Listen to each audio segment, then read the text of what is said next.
ایک اور دعا بھیجیں محمد والا محمد اللهم صل على محمد وآل محمد. اعوذ باللہ من الشیطان اللعین الرجیم بسم اللہ الرحمن الرحیم نحمده ونستعینه ونستغفره ونشکره ونتوسل الیہ ونتوکل علیہ نصلی ونسلم علی خیرته في خلقه حافظ سره ومبلغ رسالاته سيدنا ونبينا أبي القاسم محمد وعلى آله الطيبين الطاهرين المعصومين سيما بقية الله في العالمين. قال الله تعالى في كتابه المبين وقوله الحق أعوذ بالله من الشيطان اللعين الرجيم الذين ينقضون عهد الله من بعد ميثاقه ويقطعون ما أمر الله به أن يرسل ويفسدون في الأرض أولئك هم الخاسرون. قال رسول الله صلى الله عليه وآله وسلم إن الرحمة لا تنزل على قوم فيهم قاطع الرحم إن الملائكة لا تنزل على قوم فيهم قاطع الرحم. صدق الله العلي العظيم.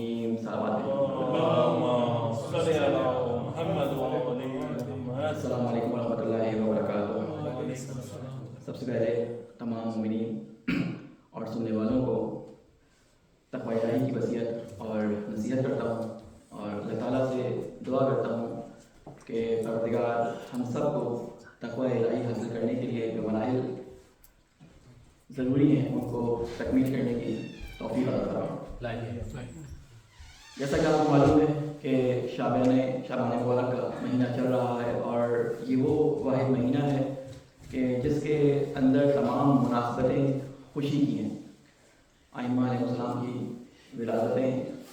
اس میں موجود ہیں، مبس اس میں موجود ہے. خصوصاً یوں کہہ لیں کہ عید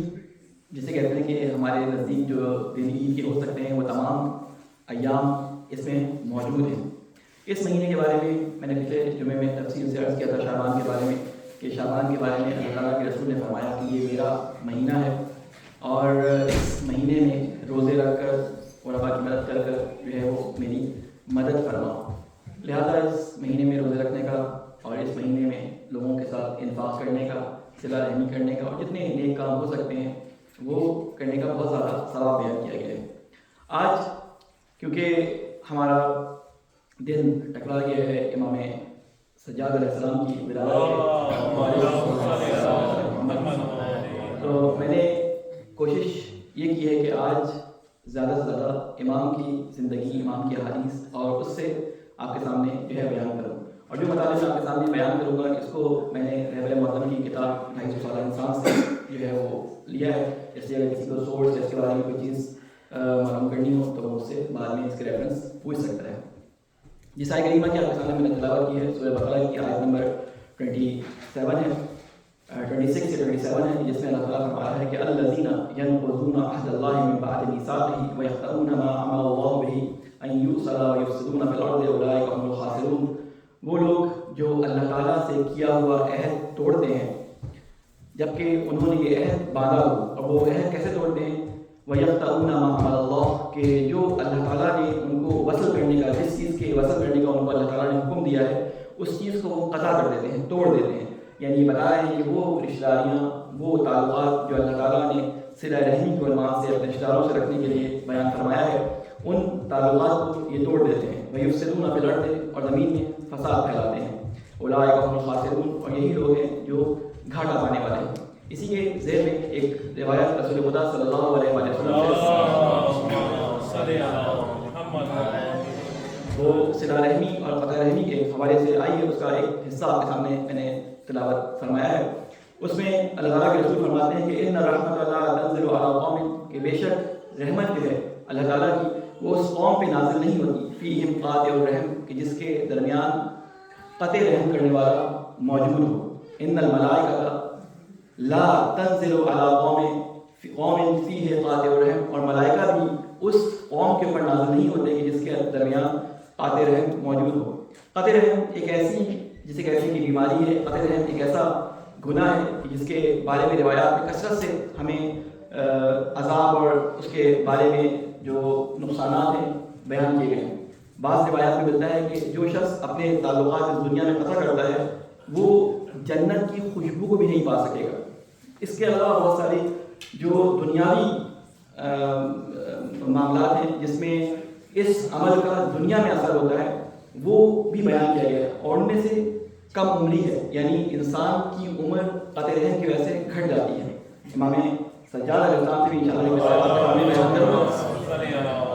جس میں آپ نے بتایا تھا کہ 5 لوگوں سے دوستی نہ کرنا، اور ان میں سے ایک وہ شخص ہے کہ جو اس دنیا میں قاطع رحم، قاطع کہتے ہیں قطع کرنے والا، توڑنے والا، بریدن فارسی میں استعمال کیا جاتا ہے، کاٹنے والا، یعنی وہ تعلقات جو اللہ تعالیٰ نے قائم کیے ہیں خون کے ذریعے، رشتوں کے ذریعے بنا کے، ماں باپ کا، چچا، خالہ، ماموں، یہ جو رشتے ہیں ان رشتوں کو جو کاٹتا ہے ان سے اللہ تعالیٰ نے منع فرمایا ہے۔ اور آپ کو معلوم ہے کہ آج کے معاشرے کے اندر، اس سوسائٹی میں، ہمارے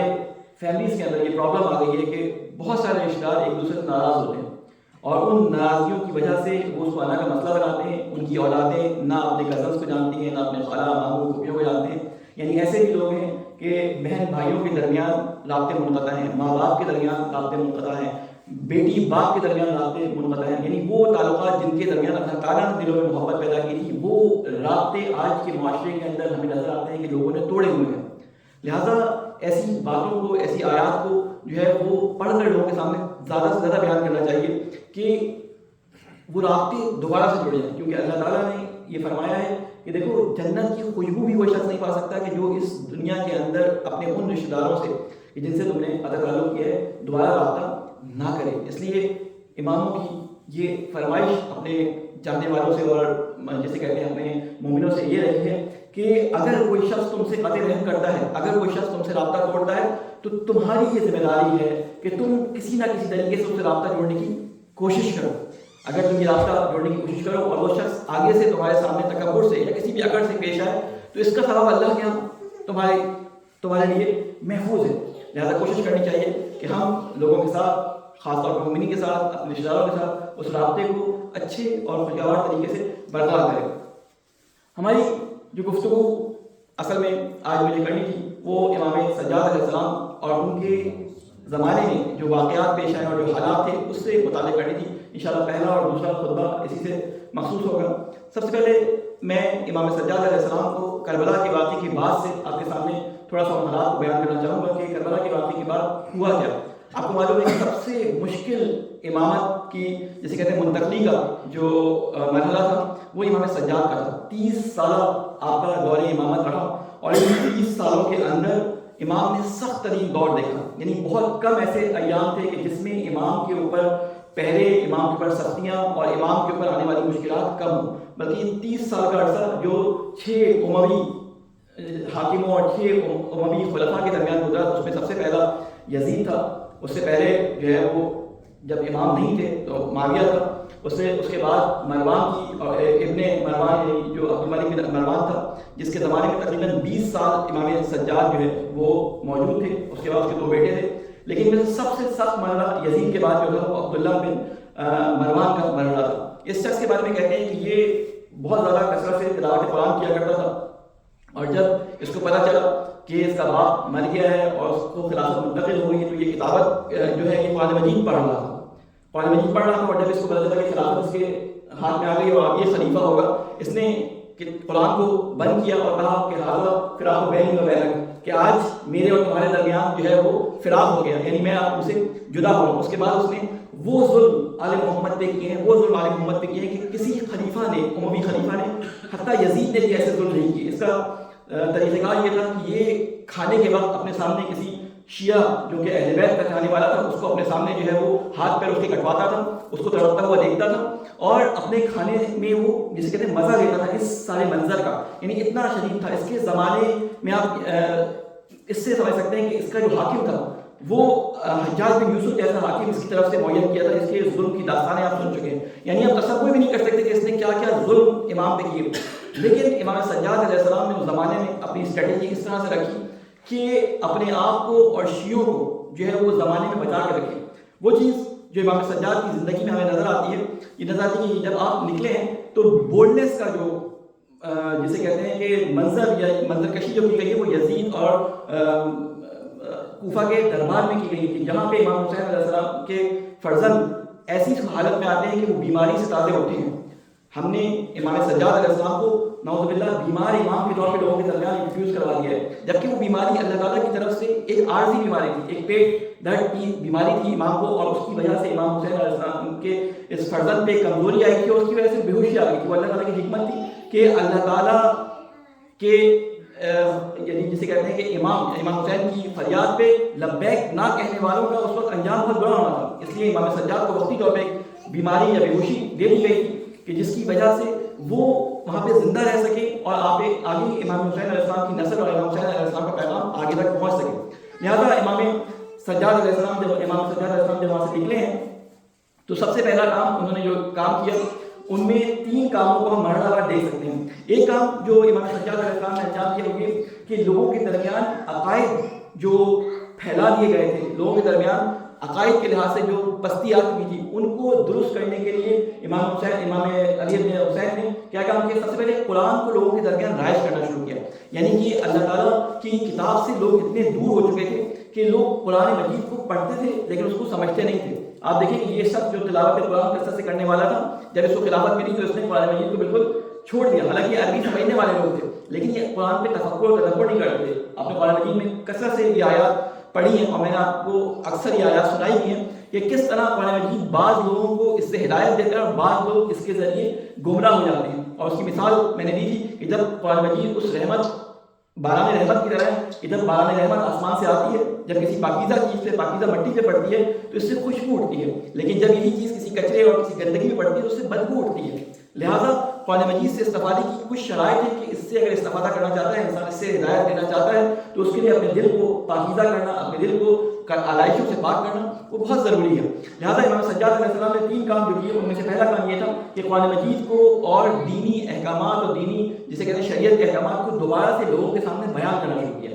امام کے مخاطبین 2 قسم کے لوگ تھے۔ آپ کو معلوم ہے کہ شیعوں پہ اتنا جسے کہتے ہیں سخت پہرا تھا کہ امام کو اپنے شیعوں کو بچانا جسے کہتے ہیں بہت مشکل تھا۔ اس مشکل حالات میں کہ امام پہ پہرے بھی تھے، امام تبلیغ نہیں کر سکتے تھے، تو امام نے تبلیغ کا جو طریقہ اپنایا وہ مناجات اور دعا کا طریقہ اپنایا۔ اور ان مناجات اور دعا کو اگر آپ دیکھیں تو اس میں امام کے خطابات 3 طریقے سے مناجات ہیں، جیسے 3 کام جو کرتے تھے یہ دعا اور مناجات بھی امام کی 3 طریقے کی تھی۔ اور وہ 3 طریقے کیا تھے؟ ایک میں امام عمومی لوگوں سے خطاب کرتے تھے جو عام مسلمان تھے، جو آپ کی معرفت نہیں رکھتے تھے، جو آپ کو ایسا امام نہیں مانتے تھے، ان لوگوں کو امام علیہ السلام نے خطاب کیا۔ اور اس میں جو خطاب کیا ہے وہ یا ایھا الناس کہہ کے خطاب کیا ہے، جیسے قرآن مجید میں 2 خطابات ہیں، یا ایھا الناس اور یا ایھا الذین آمنوا۔ اسی طرح امام نے بھی اپنی گفتگو میں 2 طرح سے خطاب کیا ہے، اور یہ 2 طرح سے خطاب ہمیں یہ اس بات کی جسے کہتے ہیں نشاندہی کرتا ہے کہ امام دونوں گروہوں میں تقسیم بندی کرتے تھے، دونوں گروہوں کو الگ الگ طریقے سے تعلیم دیتے تھے۔ یہ طریقہ کار اللہ کی طرف سے رائج طریقہ کار ہے کہ اللہ تعالیٰ فرماتا ہے کہ انبیاء علیہ السلام کو ہم نے اپنے جب لوگوں کے درمیان بھیجا تو یہ انبیاء ان کے عقول کے حساب سے، ان کے معاشرے کے اندر ان کے عقول کے حساب سے، ان کے کیلیبر کے لحاظ سے ان کی گفتگو کرتے تھے۔ تو امام نے بھی یہ طریقہ رکھا کہ جب عام لوگوں سے گفتگو کرتے تھے تو وہ صرف وہ اسرار آل محمد، جس کے بارے میں کہا جاتا ہے کہ اسرار آل محمد، وہ راز جو آل محمد کے راز تھے وہ منکشف نہ ہو جائے لوگوں پہ، تو اپنے خاص لوگوں کے درمیان ایک خاص طریقے سے گفتگو کرتے تھے، اپنے جو عام مسلمان بھائی تھے ان کے درمیان ایک اور طریقے سے گفتگو کرتے تھے۔ کیوں؟ امام کے گھر کے اندر اتنا سخت پہرا تھا کہ امام کی گفتگو جسے کہتے ہیں کہ آج کے زمانے میں CCTV کیمرہ لگے تھے، خدام امام کی کنیزوں میں، امام کے اطراف میں ایسے ایسے لوگ موجود تھے جو خلیفہ کو مستقل مخبری کیا کرتے تھے۔ اور مدینے کی حالت اگر آپ دیکھیں تو رحمت معظم کے تقریباً 250 درس ہیں جس کو درس خارج ہیں، غنا اور موسیقی کے عنوان سے انہوں نے کیا، اتنا کھل کے کسی نے اس موضوع پہ گفتگو نہیں کی ہے۔ اس میں مدینہ اور مکہ کے حالات جو ہے وہ آیت اللہ خامنہ بیان کرتے ہیں کہ اس وقت مکہ اور مدینہ کی حالت اتنی ابتر تھی کہ جسے کہتے ہیں کہ فحش و فوشا جو ہے نا وہ مکے کے اندر اور مدینہ کے اندر رائج تھا۔ جب کسی کو کسی جسے کہتے ہیں کہ میوزک پروگرام کو ڈائریکٹ کرنا ہوتا تھا وہ مدینے سے رقاصائیں، مدینے سے گانے والوں کو بلایا کرتے تھے، یعنی یہ حالات ہو گئے تھے مدینے کے کہ اتنی پستی آ گئی تھی کہ وہاں پہ گانے والے اور گانے والیاں جسے کہتے ہیں اس طرح کی لہو و لعب کے شوقین وہاں پہ پائے جاتے تھے۔ اس زمانے میں امام سجاد موجود تھے، اس زمانے میں اپنے شیعوں کو بچانا بھی تھا ان تمام چیزوں سے۔ اس زمانے میں واقع حرہ پیش آیا۔ واقع حرہ کے بارے میں آپ کو معلوم ہے کہ امام حسین علیہ السلام کی شہادت کے بعد ایک حاکم جو مدینے میں یزید نے بنایا تو اس نے کہا کہ لوگوں کو یزید سے قریب کیا جائے، تو اس نے کچھ لوگوں کو یزید کے دربار میں بھیجا کہ یہ ذرا یزید سے دوستی کریں گے، یزید ان کو انعام و اکرام دے گا، یہ یزید کو نزدیک سے دیکھیں گے، کھائیں گے پیئیں گے، اس کے دسترخوان کا کچھ حرام ان کے جو ہے وہ پیٹوں میں جائے گا تو شاید یزید کے آگے بعد میں تعریفیں کریں۔ تو مدینے سے ایک گروہ گیا جو غسیل الملائکہ حنظلہ کے بیٹے تھے عبداللہ بن حنظلہ کی سربراہی میں گیا۔ یہ لوگ کچھ عرصے یزید کے پاس گئے اور یزید کے پاس سے جب واپس آئے تو یزید نے آدھے وقت کو کئی ہزار درہم دیے تحفے میں، لیکن جب یہ واپس مدینے کے اندر آئے تو انہوں نے یزید کا جسے کہتے ہیں کہ برسر اس کی مخالفت شروع کر دی کہ یزید جو ہے وہ قاطع الرحم ہے، یزید جو ہے وہ جانوروں سے کھیلنے والا ہے، کتوں اور بندروں سے کھیلنے والا ہے، وہ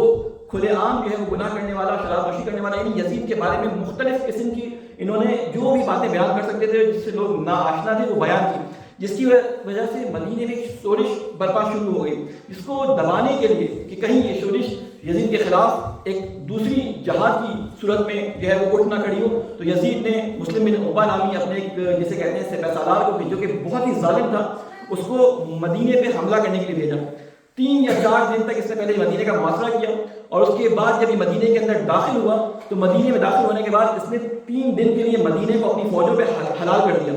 کہتے ہیں کہ اتنی قتل و غارت کی گئی کہ 15,000 تقریباً مدینے کی آبادی تھی اس وقت، اس 15,000 میں سے 3,000 جوان 3,000 مرد جو ہیں وہ مارے گئے۔ اتنا خون بہا کہ مدینہ النبی کے اندر رسول خدا کی قبر مطہر کے پاس خون جسے کہتے ہیں لوگوں کے اعضاء بکھرے پڑے تھے، ان کے گھوڑوں کے جو کھڑ تھے، ان کے گھوڑوں کے جو جسے کہتے ہیں پیر تھے وہ خون کے اندر ڈوبے ہوئے تھے، اتنا خون بہایا گیا مدینے کی دیواروں میں،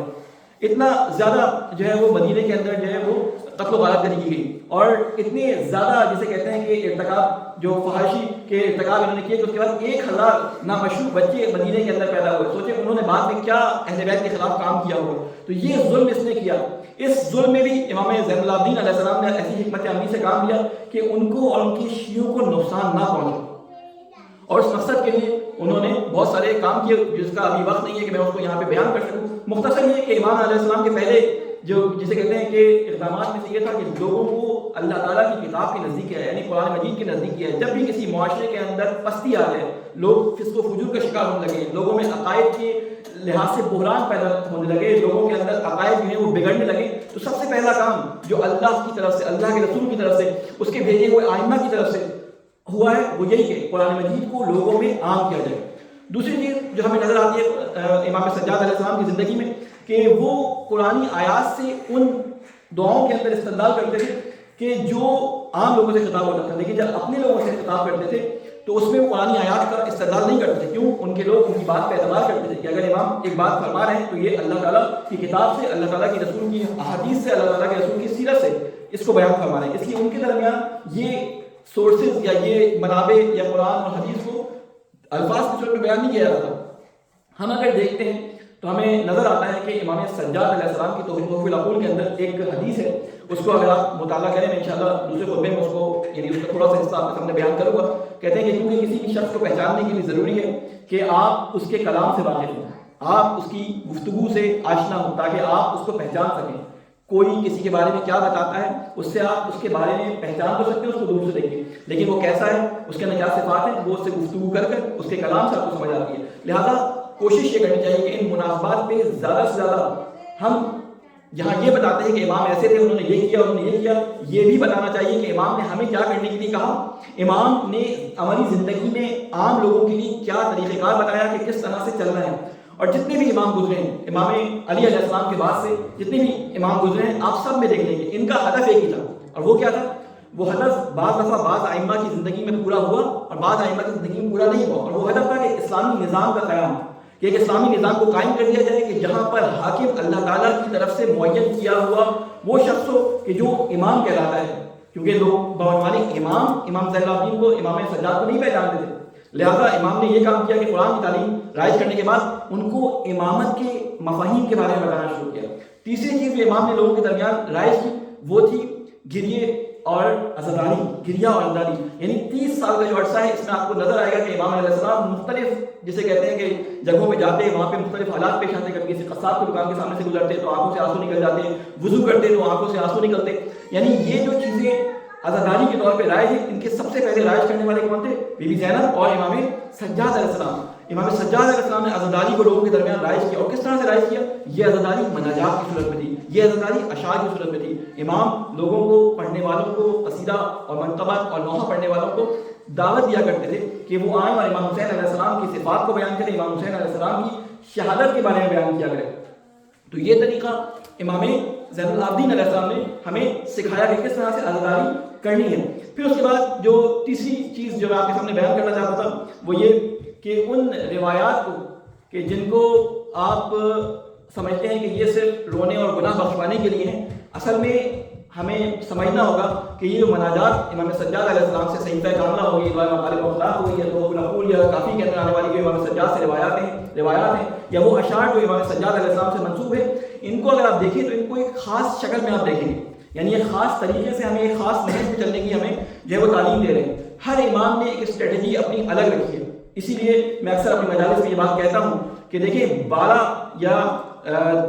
14 معصومین میں سے 13 معصومین کی زندگی میں ہم دیکھتے ہیں کہ انہوں نے مختلف طریقے سے لوگوں کو مختلف راستوں پہ چلانے کی کوشش کی، اور سارے جو راستے انہوں نے منتخب کیے اور سارے وہ راستے جو ہدایت کے راستے تھے اللہ تک پہنچانے کے لیے تھے۔ اس لیے کسی نے جنگ کا طریقہ اختیار کیا، کسی نے صلح کا طریقہ اختیار کیا، کسی نے بعض مصلحتوں کی بنا پر صرف تربیت کا مرحلہ اختیار کیا، کسی نے جو ہے تعلیم و تربیت کا مرحلہ اختیار کیا، کسی نے اپنے جد رسول خدا صلی اللہ علیہ وسلم کی احادیث بیان کرنے کا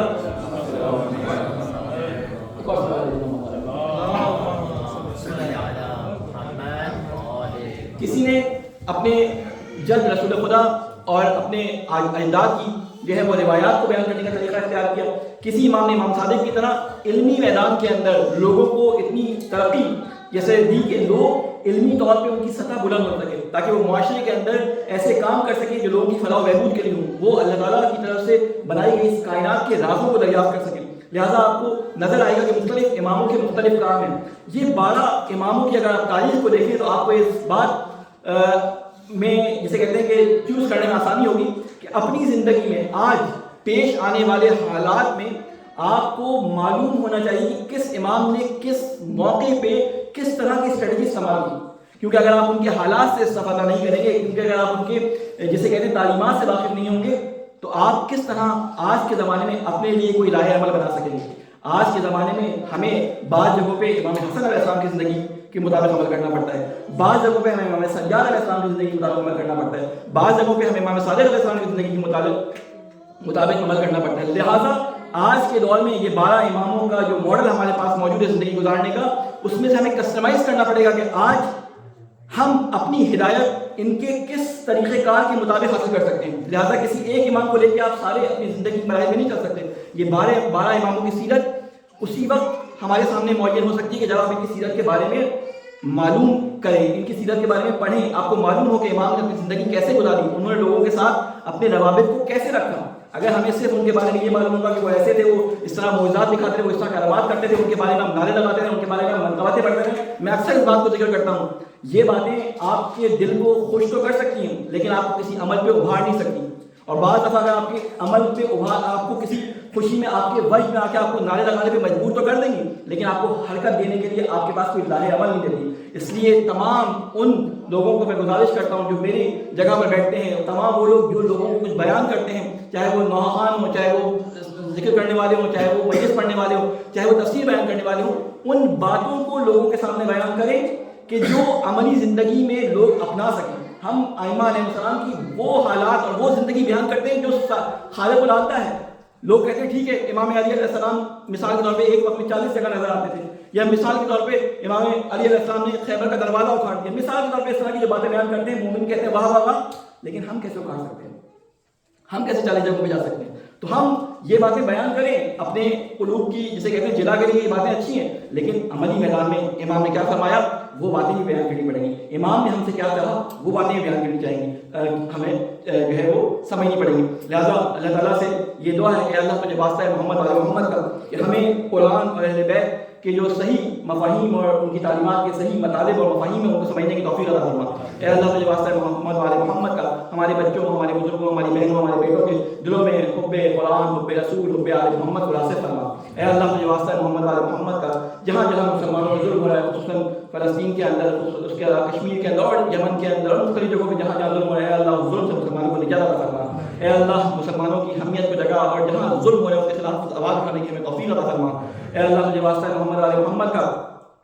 ہمارے جو مرحومین اس دنیا سے جا سکے ان کی قبروں پہ اپنی رحمت نازل فرما۔ اے اللہ تجھے واسطہ ہے محمد علیہ محمد کا، ہمارے گناہ کبیرہ اور صغیرہ کو معاف فرما، ہمارے علماء کرام کا سایہ ہمارے سروں پہ قائم فرما، ہمارے امام کی حفاظت فرما، ہمیں ان کے اوان و انصار میں شامل فرما۔ ربنا تقبل منا انک انت السمیع العلیم، بسم اللہ الرحمن الرحیم، انا اعطیناک الکوثر فصل لربک وانحر ان شانئک هو الابتر۔ اللهم صل على سيدنا محمد وعلى آل محمد. اللهم صل على محمد وعلى آل محمد. اللهم صل على محمد وعلى آل أعوذ بالله من الشيطان الرجيم، بسم الله الرحمن الرحيم، الحمد لله رب العالمين، الصلاة والسلام على أشرف الأنبياء والمرسلين أبي القاسم محمد المعصومين سيما بقية الله في الآخرين۔ السلام على الحسين، السلام عليك يا علي بن أبي طالب، السلام عليك يا فاطمة الزهراء سيد النساء العالمين، السلام عليك يا سبتي نبي الرحمة سيدي شباب أهل الجنة، وعلى علي بن الحسين ومحمد بن علي وجعفر بن محمد وموسى بن جعفر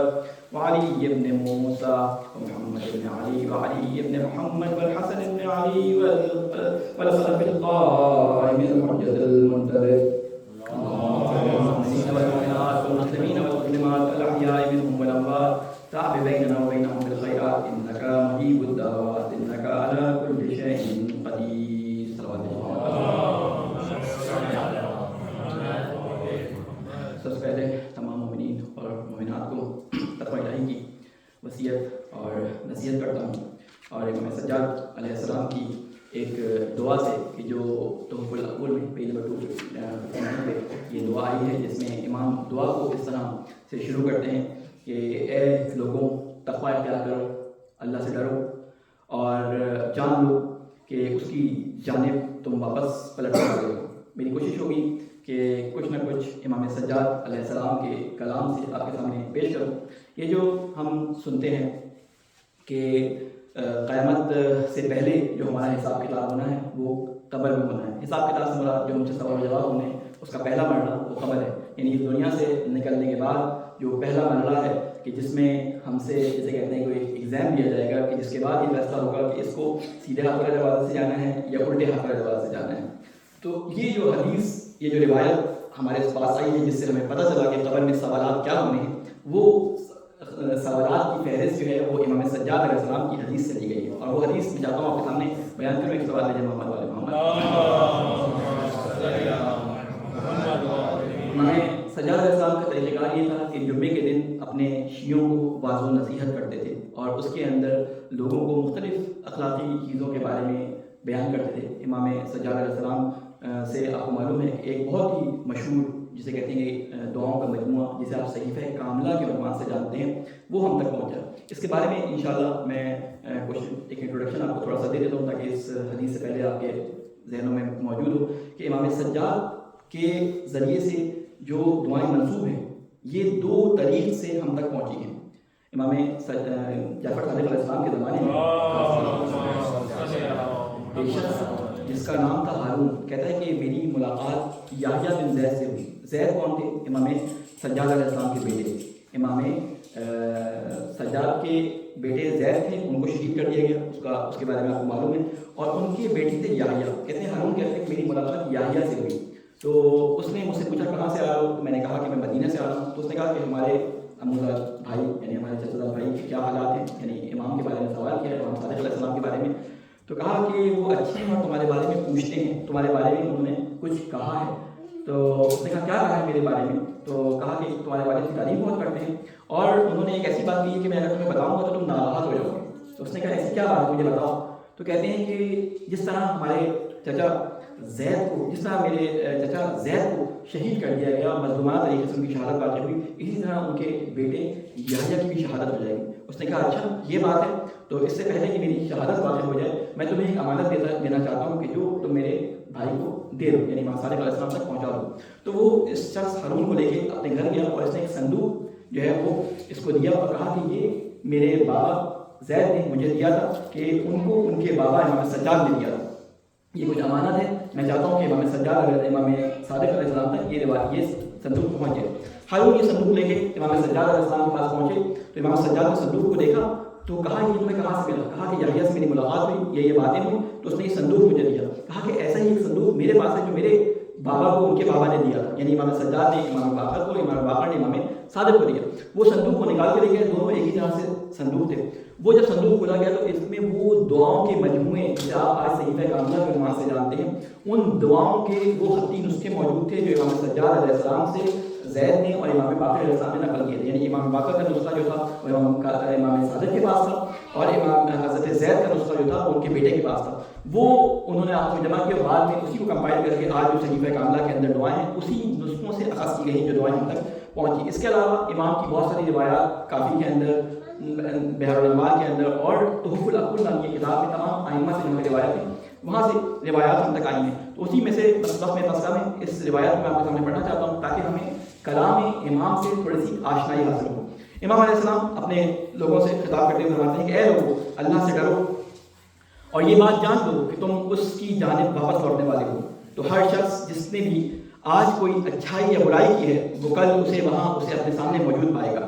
خواہ تم اپنے برے اعمال اور اپنے درمیان کتنی ہی دوری کا فاصلہ دیکھنا چاہو. اور اللہ تعالیٰ تمہیں اپنے آپ سے ڈرانا اور بچانا چاہتا ہے. وائے ہو تجھ پر اے آدم کے بیٹے، تو غفلت اختیار کرتا ہے مگر تیرے نگران کی جانب سے، یعنی جو تیرے فرشتے بیٹھے ہیں ان کی جانب سے تجھ سے غفلت اختیار نہیں کی جاتی، یا تیری موت کی جانب سے تیری طرف سے غفلت نہیں کی جاتی. یقیناً تیری موت ہر چیز سے زیادہ تیری طرف بڑھ رہی ہے، وہ تیری تلاش میں ہے اور قریب ہے کہ وہ تجھ تک آ پہنچے.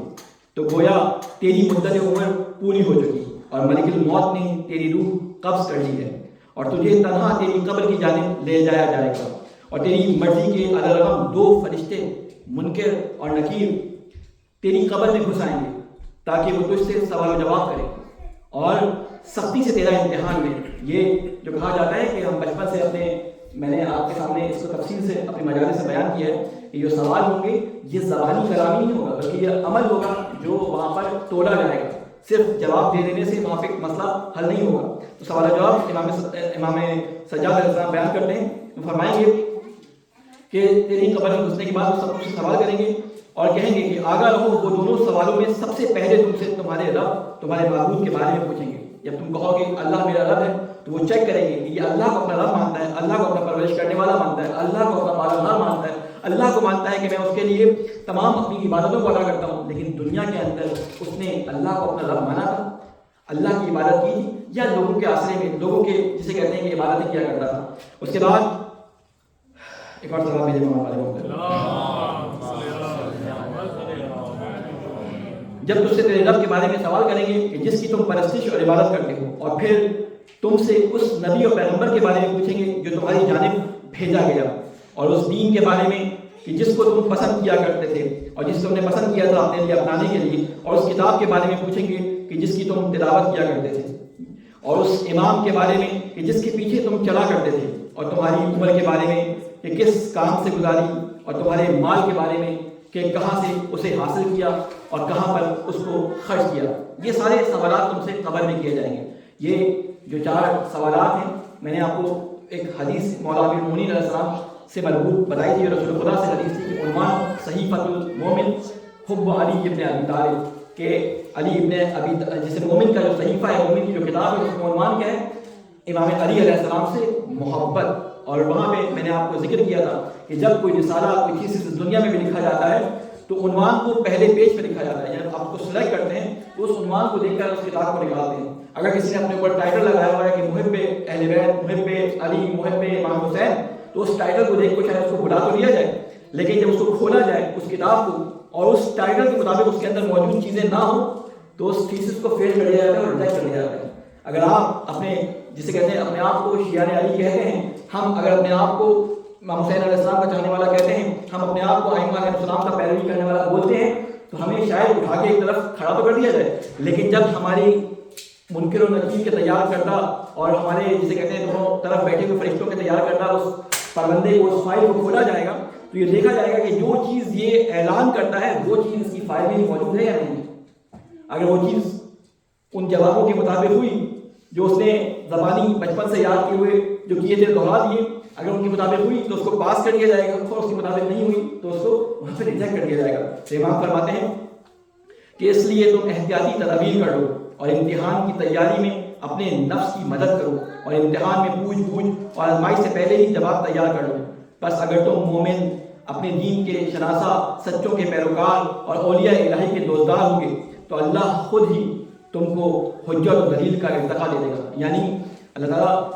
آپ کو چھوڑے گا نہیں. اگر اللہ تعالیٰ سے آپ ہدایت طلب کریں گے تو اللہ تعالیٰ سے ہدایت طلب کرنے کے لیے 3 باتوں کا خیال رکھنا پڑے گا کہ سب سے پہلے کیا کام کیا جائے کہ سب سے پہلے اپنے دین کو صحیح طریقے سے رکھنا ہو. ان لوگوں کے پیروکار ہو جاؤ کہ جس کی پیروکار ہونے کے لیے، جن کی پیروی کرنے کے لیے اللہ تعالیٰ نے حکم دیا تھا اطیعوا اللہ واطیعوا الرسول واولی الامر منکم، ان کی پیروی کرو. یہاں پہ امام امامت کو مختلف طریقوں سے لوگوں میں سمجھانا چاہ رہے ہیں کہ اصل حقدار کون ہے. خلیفہ اس میں اور بھی لمبی طویل دعا ہے، اس میں بتایا ہے کہ کن لوگوں کی پیروی نہیں کرنی. پھر فرماتے ہیں کہ اللہ تعالیٰ خود تمہیں حجت اور دلیل کا ارتقا کر دے گا. اگر تم یہ کام کرو گے تو اللہ تعالیٰ تمہارے دل میں خود سے دلائل ان کو اپڈیٹ کر دے گا. پھر اس کے بعد تمہاری زبان سے درست جواب کہلوا دے گا، یہاں تک کہ تم بے طرق احسن جواب دے دو گے، اور تمہیں اللہ کی جانب سے جنت اور رضا الہی کی بشارت اور خوشخبری دے دی جائے گی، اور فرشتے نہایت مسرت اور نشاط کے ساتھ تمہارا استقبال کریں گے. اور اگر تم نے ایسا نہ کیا اور تم جواب نہ دے سکے تو ان سوالوں کے جواب دیتے وقت اگر تمہاری زبان تتلاہٹ اور لکنت کا شکار ہو گئی تو تمہیں تمہاری حجت باطل ہو جائے گی، اور تم گونگے ہو کر جواب نہ دے پاؤ گے، اور تمہیں آتش دوزخ کی خبر دے دی جائے گی، اور تمہارے استقبال کے لیے عذاب کے فرشتے جہنم کی کھولتی ہوئی خوراک دے کر پہنچ جائیں گے. تمہیں جہنم کے بڑھتے ہوئے شعلوں میں گھسیٹتے ہوئے لے جائیں گے کہ تمہارے سامنے وہ آگ آ جائے گی. اور اے آدم کے بیٹے تو یہ بات جان لے، اس مرحلے سوال جواب و خبر کے دوران جو مرحلہ ہے وہ قیامت کا عظیم الشان دن ہے. اس کے بعد پھر امام قیامت کے حالات کو بیان کرتے ہیں. ہم اگر آج یہ اپنے آپ سے عہد کر لیں کہ ہم اپنے عقیدے کو اللہ کی کتاب اور اس کی سنت، اس کے رسول کی سنت اور اس کی اقوال کے مطابق چلائیں تو یقیناً قیامت میں پہنچنے سے پہلے قبر کے اس سوالات اور جوابات دینے کے لیے اللہ تعالیٰ خود سے ہمیں آمادہ کر دے گا. وہاں پہ ہمیں کسی کی مدد کی ضرورت نہیں ہوگی. اگر یہ کام ہم نے نہیں کیے تو ہماری بولتی ہوئی زبانیں گم ہو جائیں گی اور لکنت کا شکار ہو جائیں گی، اور وہاں پر ہماری ہر دلیل باطل ہو جائے گی. لہٰذا اللہ تعالیٰ سے یہ دعا ہے کہ اے اللہ مجھے واسطہ ہے محمد والے محمد کا کہ یہ معرفے جسے کہتے ہیں کہ قیمتی معرف اور یہ موتی جو ائمہ علیہ السلام کے کلام میں، ان کی سیرت میں پرو دیے گئے ہیں، اے اللہ ان موتیوں کو جمع کرنے کی، ان گوہر با حقائق کو سمجھنے کی، ان پہ عمل کرنے کی ہم سب کو توفیق عطا فرما. اے اللہ مجھے واسطہ ہے محمد والے محمد کا ہمارے گناہ کبیرہ اور صغیرہ کو معاف فرما. اے اللہ مجھے واسطہ ہے محمد والے محمد کا جو ہمارے مرحومین اس دنیا سے جا چکے ہیں ان پہ اپنی رحمت نازل فرما. اے اللہ ان کے گناہ کبیرہ اور صغیرہ کو معاف فرما. اے اللہ مجھے واسطہ ہے محمد والے محمد کا